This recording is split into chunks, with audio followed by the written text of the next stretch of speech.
That loan from the Kuwaitis, I say without any fear of contradiction, was already approved, but it was stopped by the former government. In 2008 and 2015, St. Lucia secured loans from the Kuwait Fund for Arab Economic Development to finance major road projects. The first loan, valued at US $8.75 million, was used to reconstruct and restore approximately 30 kilometers of feeder and agricultural roads. A second loan, secured in 2015 by the St. Lucia Labour Party (SLP) administration, was earmarked for the Shock Bay to Gros Road and secondary routes. Plans included widening existing roads and upgrading junctions to improve traffic flow and safety. In 2016, however, when the United Workers' Party (UWP) took office, the project was aborted. The Alain Chastanet administration complained that the land expropriation was too expensive and shifted the focus to bypass roads. The former government stopped that loan for the expansion of the Gros Highway. They were in office, it was their prerogative. They preferred to do a piecemeal extension between Rodney Bay and the Gros Junction. Rodney Bay and the Gros Junction, or yes, most importantly, right, to Kilago. That was their decision.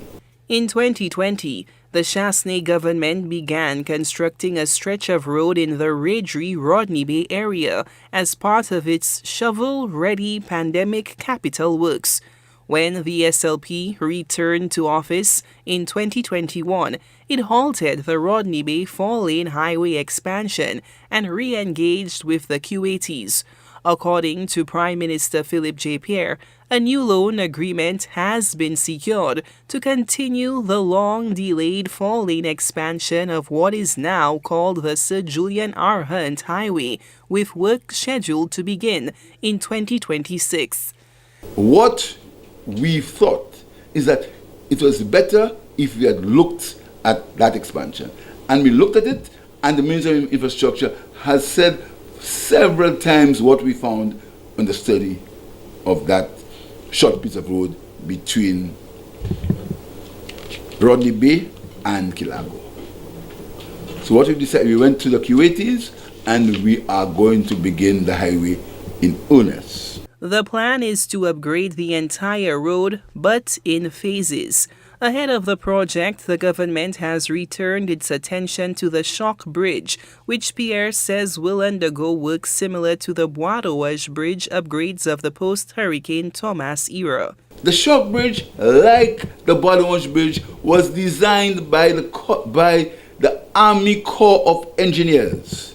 That's what it was designed by. But the opposition claimed that there was corruption, and they claimed that the bridge was overpriced. When the audit was done, it was found that there was a cost savings of over $300,000 on that bridge. The Shock Bridge, which again was the Shock Bridge, which was designed by the Army Corps of Engineers and funded, the opposition stopped it. And if you notice, you'll see the flooding that takes place at the Shock Bridge. I'm pleased to tell you that funding has been secured, and whilst we wait for the highway, the Minister of Infrastructure will tell you that we are replacing the Shock Bridge. The government insists that with financing back on the table and preparatory work set to begin at the Shock Bridge, the long-delayed expansion will finally move from promise to pavement by 2026. Based on the Dr. Kenny Anthony administration's 2015-2016 budget, the second phase of the Castries Gros Highway upgrade was to be co-financed through loans from the Kuwait Fund for Arab Economic Development, KFAED, and the OPEC Fund for International Development, OFID. This project, which was set to begin in 2016, aimed to widen the existing two-lane road to a four-lane dual carriageway from the Chalk Bridge to Gros. The initiative also included the upgrading of 7 junctions, the construction of pedestrian walkways and footpaths with safety bars, and the building of 9 pedestrian footbridges to enhance safety. Furthermore, the plan involved upgrading drainage infrastructure and other ancillary structures. Dr. Anthony was voted out of office in 2016.